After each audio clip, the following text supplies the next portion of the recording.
नमस्कार विद्यार्थियों, राजकीय महाविद्यालय 12 की ई क्लासेज में आपका स्वागत है। बीए सेकंड ईयर के फर्स्ट पेपर को हम पढ़ रहे थे। पेपर का नाम है प्रमुख राजनीतिक व्यवस्थाएं। इसमें हम ब्रिटेन के संविधान को पढ़ रहे थे और आज हम ब्रिटिश संविधान के स्रोत क्या क्या हैं उनको पढ़ेंगे। तो आज का हमारा टॉपिक है ब्रिटिश संविधान के स्रोत, sources of the British constitution. तो विद्यार्थियों, किसी भी देश का संविधान के कुछ महत्वपूर्ण स्रोत होते हैं जिन पर वह संविधान क्या होता है, आधारित होता है। ब्रिटिश संविधान की हम बात करें तो ब्रिटिश संविधान के भी कई सारे स्रोत हैं, कई सारे सोर्सेज हैं। इनको हम मोटे तौर पर 6 बिंदुओं में पढ़ेंगे, जिसमें पहला है अधिकार पत्र, दूसरा है संसदीय अधिनियम, तीसरा है न्यायिक निर्णय, चौथा है सामान्य विधि, पांचवा ब्रिटिश संविधान का स्रोत है प्रथाएं और परंपराएं, और छठा है संविधान पर लिखी गई कुछ टीकाएं। तो ब्रिटिश संविधान का जो पहला स्रोत है अधिकार पत्र, उसकी हम बात करें तो ब्रिटेन का संविधान हमने आपको बताया कि अलिखित संविधान है और ऐतिहासिक विकास का वह परिणाम है। तो ब्रिटिश संविधान के इस ऐतिहासिक विकास में कई सारी घटनाएं समय समय पर घटित हुई, जिनके फलस्वरूप कुछ अधिकार पत्रों का जन्म हुआ या कुछ अधिकार पत्र जारी किए गए। इन अधिकार पत्रों में प्रमुख है जैसे 1215 का मेग्ना कार्टा, 1628 का अधिकार याचिका पत्र पेटिशन ऑफ राइट्स, इसी प्रकार 1689 का अधिकार पत्र बिल ऑफ राइट्स, ये प्रमुख माने जाते हैं। और एक तरह से मेग्ना कार्टा, पेटिशन ऑफ राइट्स और बिल ऑफ राइट्स, इन तीनों अधिकार पत्रों को ब्रिटिश संविधान की बाइबल माना जाता है। यानी इन तीनों अधिकार पत्रों का ब्रिटेन के संविधान में महत्वपूर्ण योगदान है। दूसरा ब्रिटिश संविधान के स्रोत की हम बात करें तो वह है संसदीय अधिनियम। संसदीय अधिनियम का मतलब है कि संसद के द्वारा समय समय पर जारी किए गए अधिनियम वो ब्रिटिश संविधान के स्रोत माने जाते हैं। क्योंकि ब्रिटिश संविधान हमने बताया कि अलिखित संविधान है, और इस अलिखित संविधान ऐसा नहीं है कि जो संविधान अलिखित होता है उसमें सब कुछ अलिखित ही होता है, यानी लिखित रूप में कुछ भी नहीं होता। अलिखित संविधान में भी कुछ अंश लिखित रूप में होता है। और संसदीय अधिनियम है वो ब्रिटिश संविधान के महत्वपूर्ण स्रोत माने जाते हैं। इन संसदीय अधिनियमों में जैसे मताधिकार से संबंधित संसदीय अधिनियम है, निर्वाचन पद्धति से संबंधित संसदीय अधिनियम हो, या संसद के दोनों सदनों के पारस्परिक संबंध किस प्रकार के होंगे इसको लेकर के संसदीय अधिनियम हो, आदि संसदीय अधिनियम ब्रिटिश संविधान के स्रोत माने जाते हैं। इसके अतिरिक्त कुछ महत्वपूर्ण संसदीय अधिनियम जैसे कि बंदी प्रत्यक्षीकरण से संबंधित अधिनियम हो, व्यवस्था अधिनियम यानी एक्ट ऑफ सेटलमेंट हो, वेस्टमिनिस्टर अधिनियम हो, ये सारे के सारे अधिनियम ब्रिटिश संविधान के महत्वपूर्ण स्रोत माने जाते हैं। और ये सारे के सारे अधिनियम क्या हैं, संसद के द्वारा जारी किए गए हैं। तो इस तरह से हम देखें तो संसदीय अधिनियम ब्रिटिश संविधान के महत्वपूर्ण स्रोत हैं। तीसरा हम देखते हैं न्यायिक निर्णय, यानी न्यायपालिका के द्वारा समय समय पर जो निर्णय दिए गए, जजमेंट दिए गए, वो भी ब्रिटिश संविधान के महत्वपूर्ण स्रोत माने जाते हैं। वैसे देखा जाए तो प्रत्येक देश के संविधान में न्यायिक निर्णयों का महत्वपूर्ण योगदान होता है, और न्यायिक निर्णय प्रत्येक देश के संविधान में क्या होते हैं, संविधान के स्रोत माने जाते हैं। अगर हम ब्रिटिश संविधान की बात करें तो ब्रिटिश संविधान में वैसे भारत या अमेरिका की तरह न्यायिक पुनर्विलोकन यानी जुडिशियल रिव्यू के सिद्धांत को नहीं अपनाया गया है, लेकिन इसके बावजूद वहाँ पर न्यायालयों ने समय समय पर जो निर्णय दिए, जजमेंट दिए, उनका संविधान के विकास में काफ़ी योगदान है। वैसे हम देखें तो ब्रिटेन के संविधान में नागरिकों को स्वतंत्रताएं नहीं दी गई, लेकिन ब्रिटिश नागरिकों की जो स्वतंत्रता है वो बहुत हद तक न्यायिक निर्णय है उनका ही परिणाम मानी जाती है।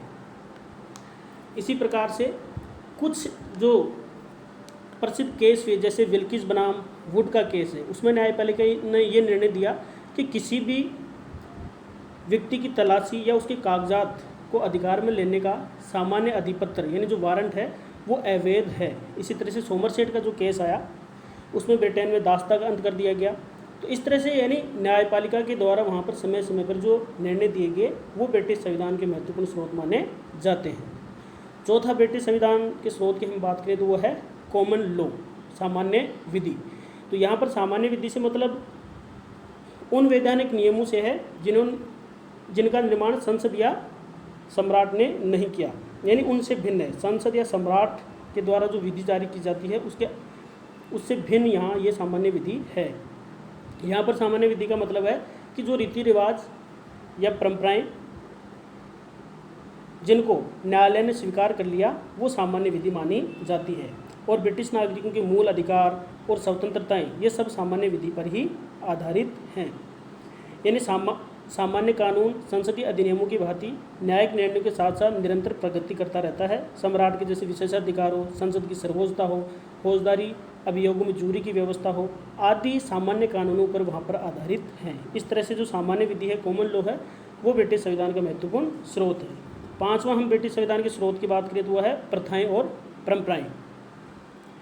वैसे देखा जाए तो प्रथाएं और परंपराएं सभी संविधानों का एक स्रोत होती हैं, लेकिन चूंकि ब्रिटेन का संविधान अलिखित और विकसित संविधान है, इसलिए प्रथाएं और परंपराएं वहाँ के संविधान के महत्वपूर्ण स्रोत हैं। ब्रिटिश संविधान में अनेक महत्वपूर्ण बातें जैसे कि संसदीय व्यवस्था हो, ये सब पूरी तरह से प्रथाओं और परंपराओं पर ही आधारित हैं। प्रथाओं और परंपराओं के कुछ उदाहरण हम देखें तो वहाँ यह है कि जब सम्राट जॉर्ज प्रथम अंग्रेजी भाषा से परिचित न होने के कारण मंत्रिमंडलों की बैठकों की अध्यक्षता उन्होंने बंद कर दिया, तब वहाँ पर यह परंपरा स्थापित हो गई कि सम्राट मंत्रिमंडल की बैठकों की अध्यक्षता नहीं करेंगे। और कौन करेंगे?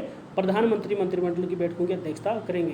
यानी जिस प्रकार से हमारे संविधान में यह प्रावधान किया गया है कि प्रधानमंत्री मंत्रिमंडल की बैठकों की अध्यक्षता करेंगे, जबकि वहाँ पर संविधान में न होकर के ये परंपराओं पर आधारित है कि ब्रिटेन में प्रधानमंत्री मंत्रिपरिषद की अध्यक्षता करेंगे। इसी प्रकार से जब वहाँ पहले प्रधानमंत्री जो सर रॉबर्ट वॉलपोल थे, उनके समय से ये परंपरा स्थापित होगी कि लोक सदन में बहुमत दल का नेता ही क्या होगा? प्रधानमंत्री बनेगा। यानी ये परंपराओं पर आधारित है कि लोक सदन में जो बहुमत दल का नेता होगा वो प्रधानमंत्री बनेगा, और लोक सदन में बहुमत का विश्वास खो देने पर वह अपना क्या कर देगा? त्यागपत्र दे देगा। ये सभी वहाँ पर क्या है? परंपराओं पर आधारित है। छठी हम ब्रिटिश संविधान के स्रोत की बात करें तो वह है संविधान पर लिखी गई टीकाएँ। यानी संविधान पर समय समय पर लिखी गई कुछ विद्वानों की जो महत्वपूर्ण टीकाएँ या कुछ किताबें हैं, वो भी ब्रिटिश संविधान के रचनाएँ हैं, वो ब्रिटिश संविधान के महत्वपूर्ण स्रोत माने जाते हैं। क्योंकि जब संविधान को लेकर के कोई महत्वपूर्ण संवैधानिक समस्या उपस्थित होती है तो संसद, न्यायालय और सभी संबंध पक्ष इन टीकाओं का, इन रचनाओं का क्या करते हैं? सहारा लेते हैं। ब्रिटिश संविधान और शासन व्यवस्था पर लिखी गई कुछ अगर महत्वपूर्ण ग्रंथों की हम बात करें जिनसे कि संविधान और शासन व्यवस्था को समझने में सहायता मिलती है, तो उनमें प्रमुख है डायसी का लॉ ऑफ द कॉन्स्टिट्यूशन, इसी प्रकार से बेजहार्ट का इंग्लिश कॉन्स्टिट्यूशन, और सर अर्किन्स मे की संसदीय कार्य पद्धति और चलन यानी पार्लियामेंट्री प्रोसीजर एंड प्रैक्टिसेज पर लिखी गई किताब रचना, ये सब टीकाएँ ब्रिटिश संविधान के महत्वपूर्ण स्रोत माने जाते हैं। तो इस तरह से आज की वीडियो में हमने ब्रिटिश संविधान के स्रोत क्या क्या हैं उन सबको पढ़ा। ब्रिटिश संविधान के 6 महत्वपूर्ण स्रोतों को आज की वीडियो में हमने देखा। धन्यवाद।